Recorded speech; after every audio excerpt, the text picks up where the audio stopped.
Welcome back to the Fresh Economic Thinking podcast. Today I've got a special guest, Michael Matusik. Michael's been a property commentator for a long time. I remember studying property economics in the 2000s at QUT and reading Michael's analysis. So really looking forward to this chat. Thanks very much for coming, Michael. So firstly, maybe you could introduce yourself and your background and property experience to the listeners. I know you've been analysing Australian property and housing markets for a long time. How did you get started in that? By accident, like most things. I'm a town planner, and I used to work at Brisbane City Council. I did pretty well at uni and those type of things. And I used to always get frustrated about how developments used to be passed.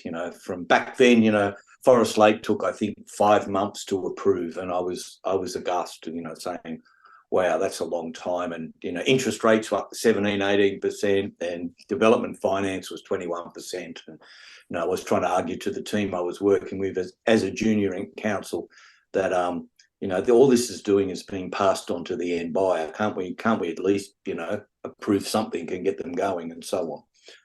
Mm-hmm. And, then came along a advertisement in something that my then girlfriend, now wife of a long time, was writing in council about development trends.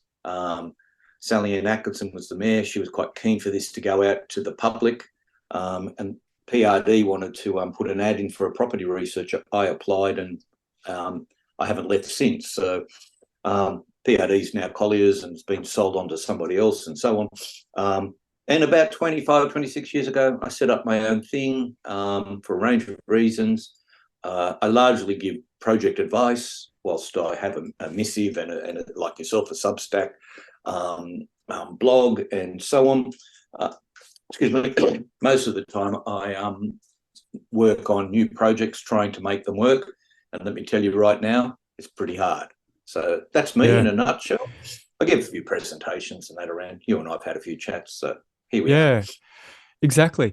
So I guess one question I have for you, since you're a guy I sort of trust your view and you've been around the business a while, is and so you've seen multiple property cycles. As you said, there were periods 20, 30 years ago when it was very hard to get projects up. What do you see as the same or different about what we're seeing today compared to those historical periods? Are there parallels? Is it something new and different, or is it the same old property cycle? How would you best describe it? First of all, the property cycle, particularly in development, is shorter than most people think. It averages 4 years from peak to peak or trough to trough. Sometimes the cycle misses a peak because it gets oversupplied. Gold Coast apartment market in the 80s, even in the mid 90s, Brisbane unit market in the early 2000s and so forth. Or a mining town gets overvalued. There was no way that properties were worth $1 million in Emerald or something like that, so they miss the cycle. But generally, it's for a larger urban place, capital city, a major region, it's usually about 4 years. So they repeat quite a lot. There is some consistency. One, it's all about supply and demand. So when supply is tight, and it is at the moment across many markets, not only in terms of new supply, ability to build, but also the amount of stock on the market is very tight versus the volume of demand, which is really to do with sales. That is pushed a bit by population growth, but also it's the housing market's momentum, which is high at the moment, particularly for boomers. And that introduced me. So that's consistent. It's always about supply and demand. And it sorts itself out usually during 2 cycles, not one, because it takes that time for that supply to build up. The vacancy rate, the rental market's been as tight as it has been several times over the last, say, 30 years as it is now. It does recover. This time it might take a little longer. The big difference this cycle is the impact of interest rates. And one could argue going from 2% as a cash rate to 4.5% or thereabouts isn't a big move. And I remember buying our first place when interest rates were 17%, and we locked in at 14% for 4 or 5 years and thought we were heroes, and it dropped to 9% within 18 months. So, you know, and I could argue with people that interest rates aren't high, but it's all relative. So one, it might be the fact that it's not risen from a low base to you know, whilst it's been, you know, for many it's been hard to keep up with those mortgage payments, and so on, especially with inflation and cost of living and so on.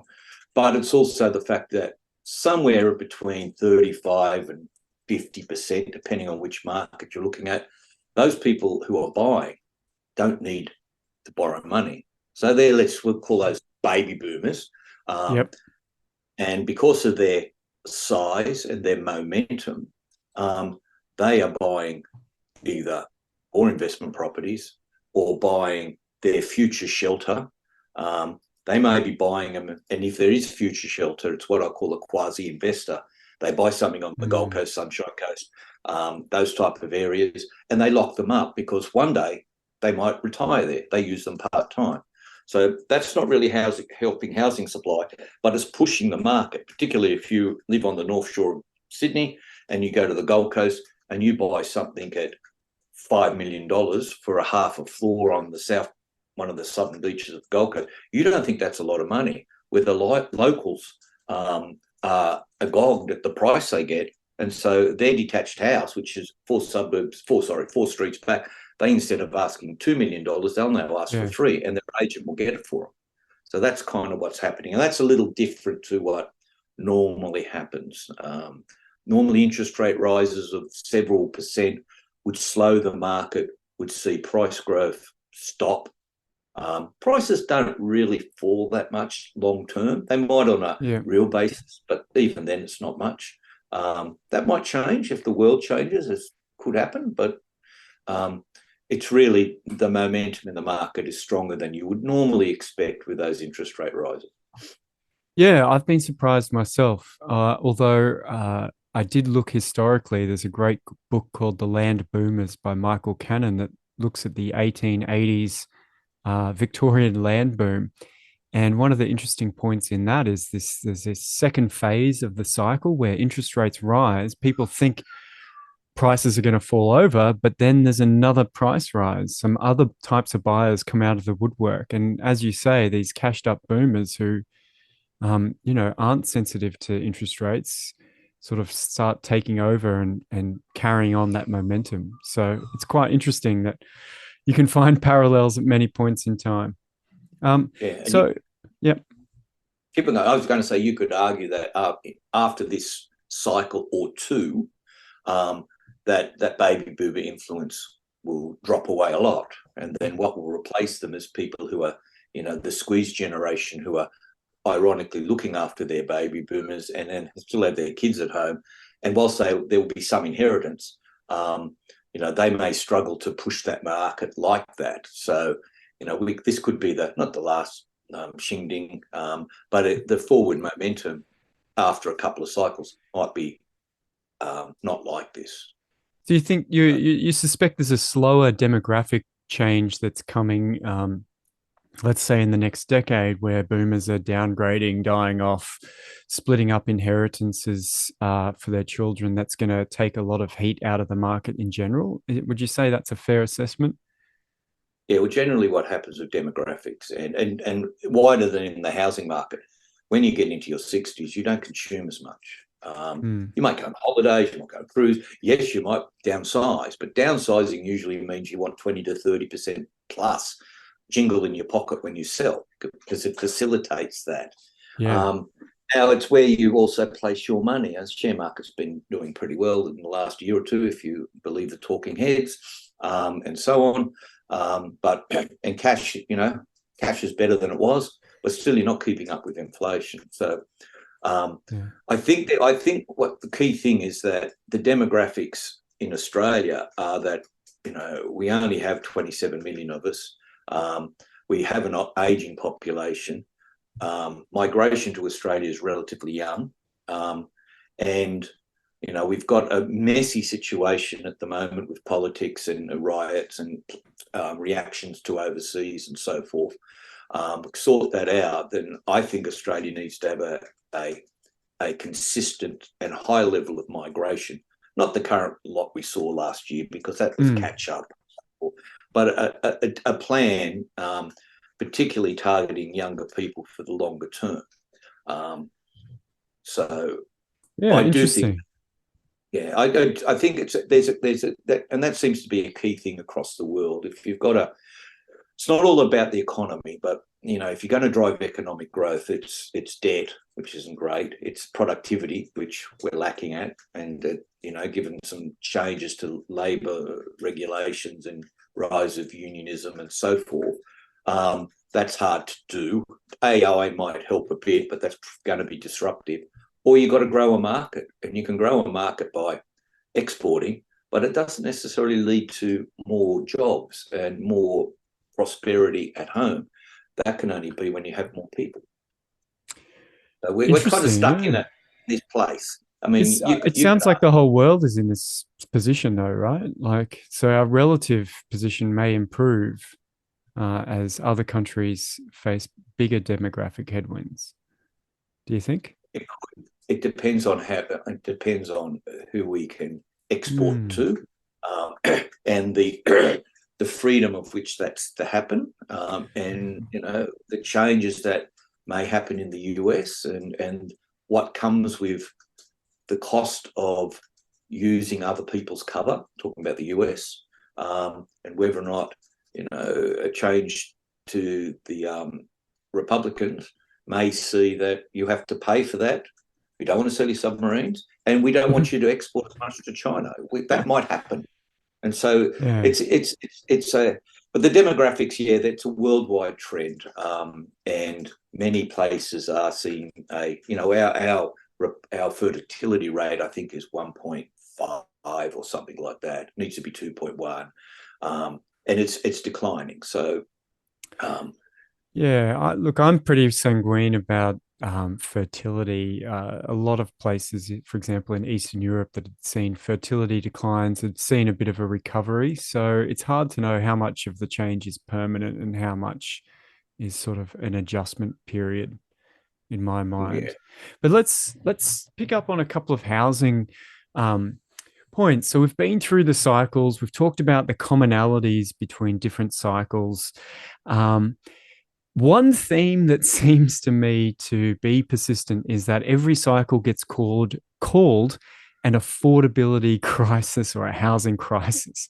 Now, I've been asked when I talk to journos or politicians, they go, "Tell me, are we in a housing crisis?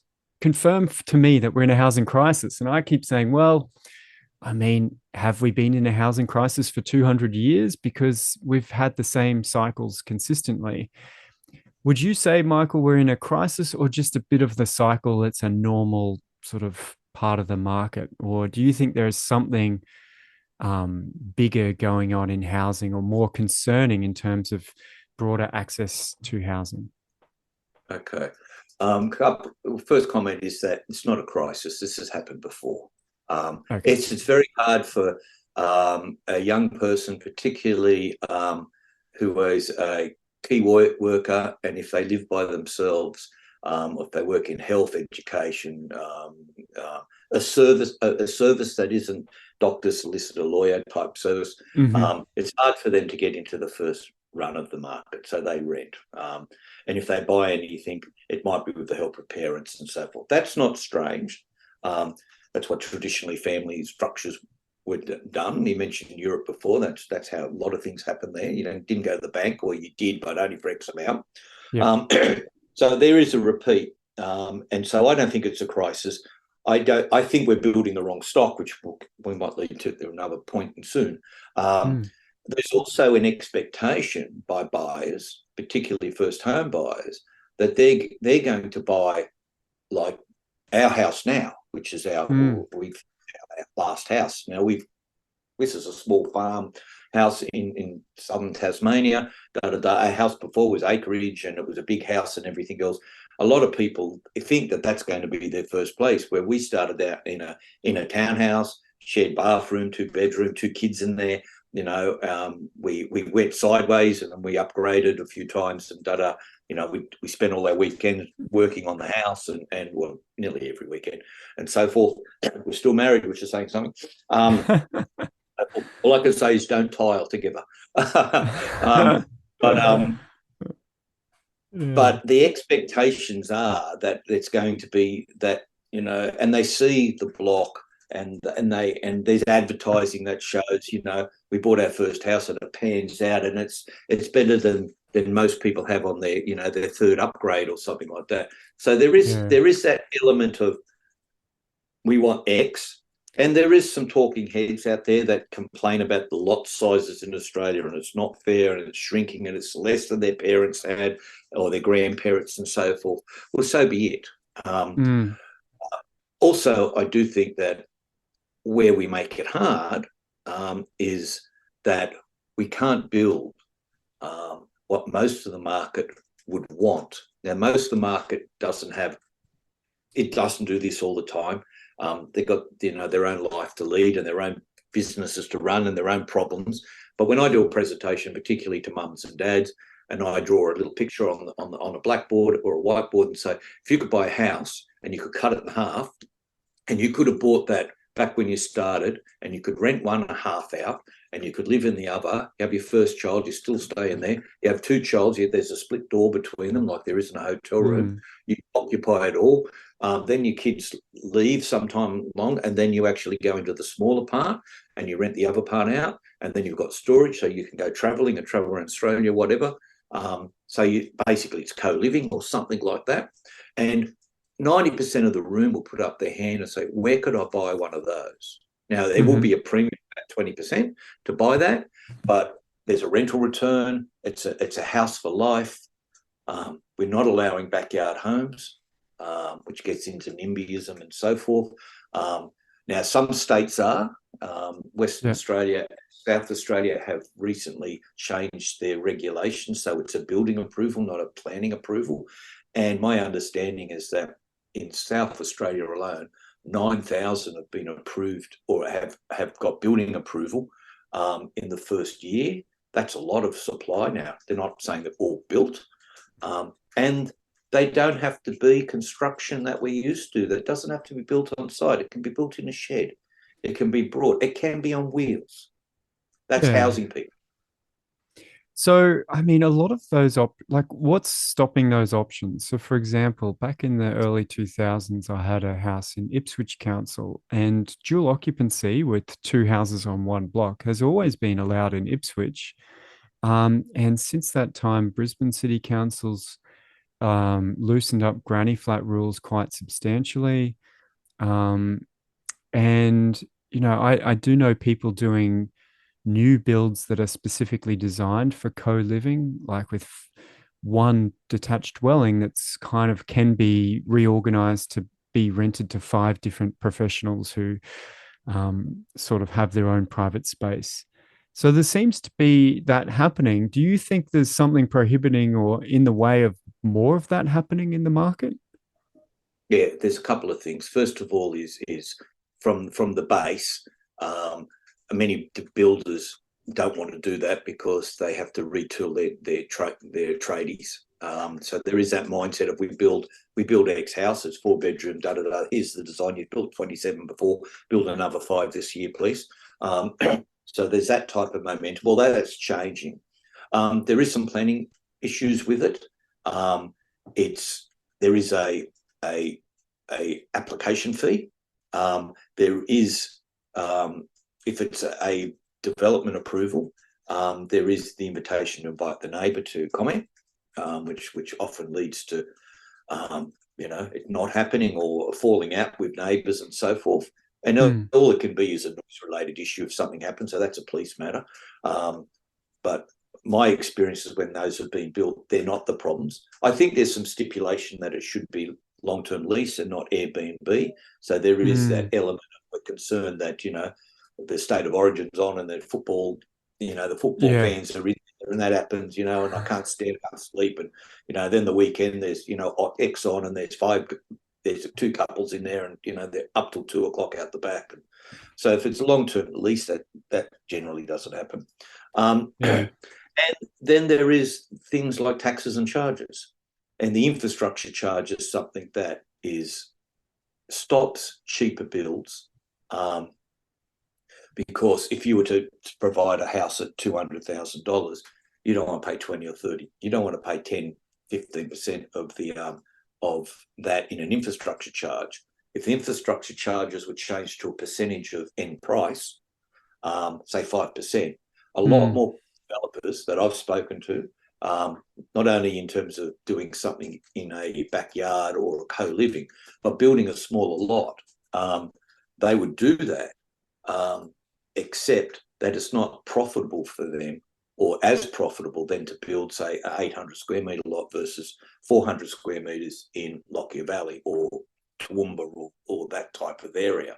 And it's infrastructure charge. You could argue that 5% charged on an apartment in New Farm at $2 million is a lot, but those buyers probably won't balk at that price, and they're getting the infrastructure anyway.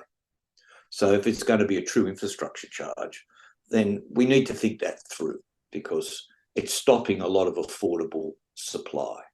The last thing is there's not much demonstration stock. I remember taking or being on a plane with the Lord Mayor of Pine Rivers before they were amalgamated into Moretonshire, Mm-hmm. taking Yvonne Chapman to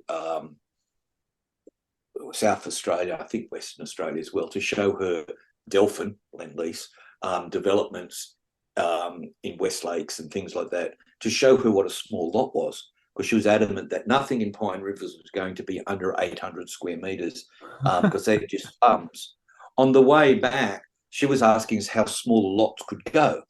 And, the argument was then that, well, look, we would love to go to 400 square metres, but your average lot size, 1,000 at the moment, to get the market there is probably too much. We're going to settle at 550 to 600 in the first stages, and slowly bring them down as Yeah. we offset them near dense next to golf course and shops and green space, because you've got to offset that density. So it's interesting. There's not a lot of demonstration stock. You can see it online. You can see it when you go to the state studio. If I go to a few mates' places that have built these in Banyo, north of Brisbane, Mm. north near the airport, and there's several backyard homes now which are done with containers, and you go in there, you can't see them from the street, and you go in there, go, wow, this is smart, this looks good. So there needs to be, I think, more demonstration of this stock. The ideal thing Yeah. would be, let's have the Courier Mail write about some of these and the like. You and I could write them in our Substack Yeah. things, and I do, with images and pictures and so on of what they could look like. But it's not the same as it being, on the second page in the Saturday edition of the Courier Mail. So here's a housing solution which is supported by whatever state government and these councils. That would be something that would get momentum in that market. Yeah. Look, I'm a big fan of townhouses and backyard houses and granny flats because I think it hits a good trade-off with density independence of each building. Like I know the step up to an apartment, even a small block, is off-putting for people to deal with the collective management of the building. And so, the backyard house, it's a lot more clear who's responsible for what. And there's a bit more flexibility. So I'm a big fan. I just find it hard to see that the rules are in the way.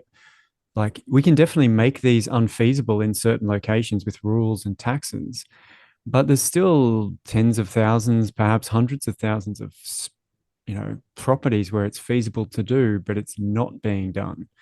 And so I feel like, yeah, it's a good design outcome. And it's probably popular, and we should probably encourage it. Do you think doing so would, change the market price very much, or just offer a broader array of options to better match people to their needs? You don't see it as a solution to, oversupplying the market and bringing down prices, but more of a solution to offering a bigger array of types of dwellings so people can match up with a type that better suits them.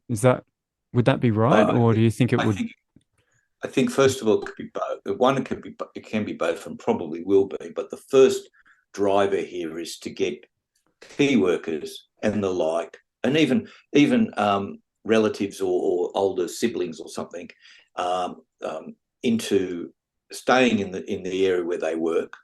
There's some ticks for that, from a social and climate and travel and congestion and those type of things. So it's an array of housing that's not being supplied. The second thing as well is that I think we're going to get to the stage where investors, if I'm right, and the price growth, whilst it's going up at the moment and it's pushed by tightness of supply, and it's pushed by that aging, the baby boomer coming through, eventually those type of momentums will drop away. So natural price growth of X% per year can't, just say flat lines. So you bought something, your return on your investment is probably 2 or 3% net at best, for an investment property, for a generic investment property. The key to getting more is to get more tenants.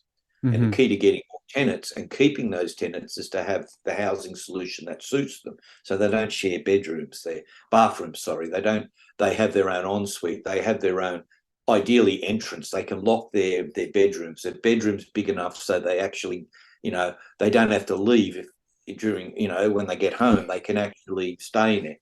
And the backyard solution or co-living housing is part of that. Now, a lot of people are doing it by default.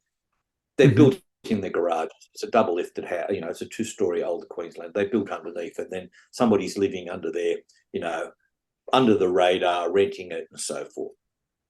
The other thing, so you get to a stage where somewhere along the line, if you have the right, or you have a backyard home built in your yard, or you have the right to place one in there, which I'll get to in a second, that asset has a broader appeal than maybe one that doesn't, not only for an investor, but also for an owner-occupier. If the migration patterns from overseas continue, which we have a large and growing dystopia from India, and those buyers always look for somewhere where they can house their elder relative or their aging, not their aging daughter, but one of their daughters. And then when somebody comes over from overseas, from a relative or a friend, they live with them till they can get their first house, and they buy this again. So this is a strong attraction.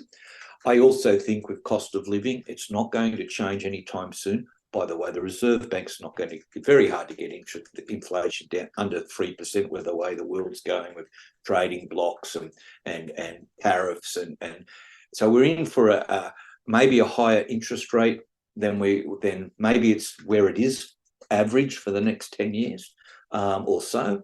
I don't think things are magically going to get cheaper as they once were if globalization declines. We live on an island. There's only 27 million of us. It's very hard to produce a lot of stuff at the price point that can be done in bigger economies. So you're going to get to a stage where you're going to have to get affordability per se is going to be stretched. The other thing as well that's missing from this is the tenure of the land. Now, I think what stops a lot of people building a backyard home is the fact that it's going to be at least $5,000 a metre, at least, probably 6. And to build a 100 square metre house out the back, it can be expensive. You can get one built and brought there for, say, 200, 250, and we're talking a 90 square metre type product, and that's on wheels, and it looks good and everything else. But what should happen is that you don't have to build that to actually get an income on your land. You can actually lease that. Now, in today's world, all you need to do is provide a tap and electricity and a power point. You don't need sewage connection because that can be done with a gas service. That's done when you buy one of these things that are pre-built and the like.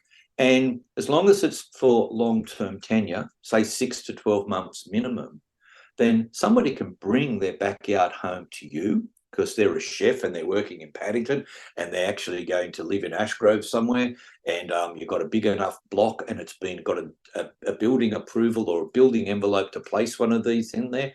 All you've done is provided the relevant services and that person brings their trailer thing there, and then in a year's time, they decide to go to Victoria and work in a vineyard, and there's another place there. There should be an app for it, in Yeah, my opinion. well, there is an app actually for sharing your driveway to park cars. So we used to rent our driveway in West End in What do you Brisbane see? Oh, I've got to look that up. called Park Hound. And so you list your driveway, and then people who work in your neighborhood can come in and put their car in your driveway for $5 a day or $10 a day. And I imagine you could do the same, and someone could put their caravan in your driveway. So Yeah. before we wrap up, Michael, Let's not call it a caravan, but yeah, some yeah. of them look good. They're not what most people would say is a caravan. Before we wrap up, we should talk again. I know you wanted to talk about some of your insights into how to look at statistics and data in housing, and some of the mistakes people make. Um, what you've been doing this a long time, looking at property data, understanding the cycle. How do you take on that challenge? Okay. Well, first of all, one of the first things I do is I look at who's saying it. So, Hmm. and who's the sponsor behind it. So, you're not going to see some of those ones that are owned by the Murdoch press, and now have got quite a dominance. You're not going to see them say that prices are falling. They just won't make a comment about it. But when prices go up, it dominates in front page news and so forth. So there's that type of thing. So you've got to understand who's considering the source. The other thing as well is you've got to tap your emotions, because if I was to say, if we had renters listening to this podcast, which Yep. hopefully there will be some, Yep. and we were to say, look, we think rents are going to go up 10 to 15% in the next year, and some of those renters are about to enter a new lease, they wouldn't necessarily like that. But if you're a Mm. property investor, you would love it. So you've got to have your emotional response to it. That's important. So sometimes it's like, it gets blown out of proportion because, you just don't like it. By the way, the first thing that a new first home buyer asks the real estate agent once they've signed the contract is, how fast do you think property prices will rise? They don't ask that before. Another thing that matters is perspective. And so what I mean by that, you and I have talked now about, like, from a bird's eye view. We're talking about broad things, Hmm. but most people's experience is the worm's eye. Their mates told them, or their experience bought and sold two properties is that it's X. Now they might be right, and more they would feel that more so. But you see this with suburbs. Oh, this suburb's the hottest suburb in Queensland or wherever, Hmm. and often it's a place like Hamilton. Well, Hamilton can be split for those that are on Nudgee Road, and those that are on the hill and see the city. And so when four properties, one quarter, sell that see the city, that impacts the median and particularly the average price, and it's a boom suburb where 5 properties or 10 properties along Nudgee Road probably didn't make a buck. So Yeah, exactly. that's a worm's view, but that often happens. I don't think people understand data. I spend a lot of Okay. time drawing charts, and I spend a lot of time so that they're very, very simple to understand. Without having a go saying my mother's simple, I draw stuff and say, if my 80-odd-year-old mother can actually look at this chart and say, oh, yeah, I know what that means, that's a tick. I Because like she's that. so because Mm. a lot of I see a lot of information, and I particularly in the papers, and on the weekend edition of whatever, and when I normally read them, and I look at a chart and I go, this doesn't make any sense, or this scale is so exaggerated so that it shows that nothing much is happening. The last one I would mention is that, how relevant is it? You and I talked about cycles, and I think that people shouldn't be caught up on the monthly price or the latest interest rate change or whatever. They need to look not only a year, they need to look 5, 10 years in a broader cycle.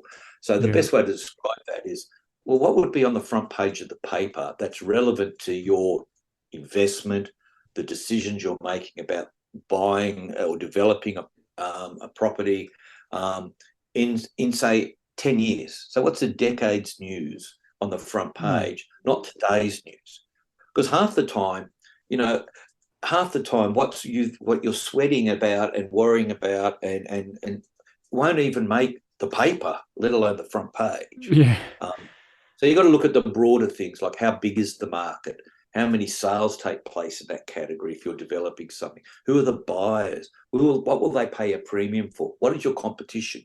And not just, 2 or 3 things for resale. What is coming that's going to compete with you during your selling process or profile? If you're buying an investment property, who is your target to rent it? Not only the first lease, but in 5 or 10 years' time. How is that going to get you, one, a premium rent, and secondly, how are you going to resell this for more than the share market will return you, or if you put the money in the bank?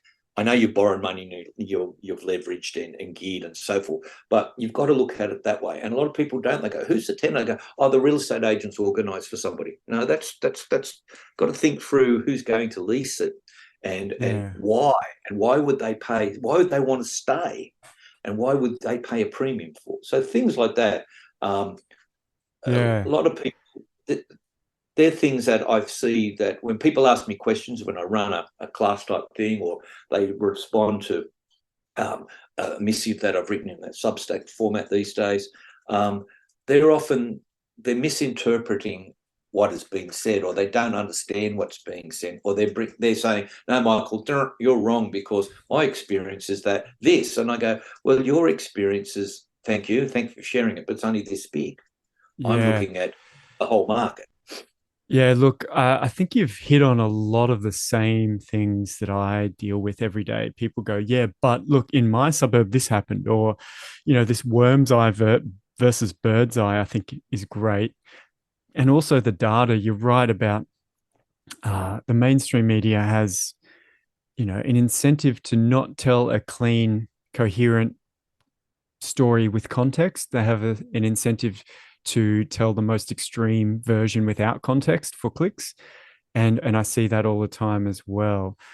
It's very interesting.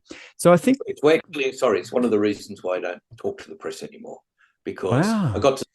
and you'll see that I won't. I very rarely do. It's 1 or 2 journalists I might, but it's because they repeat the loudest thing they've heard, or the most recent, and often it's the loudest. And if I was to say, "Oh, look, I think there might be a recession coming," that's all they'll report. Despite all the background and the reasons why, the ifs and buts, they won't. So I just said, I've had enough of that. You can follow me, and if you and that's free. I mean, I'd like to get money too.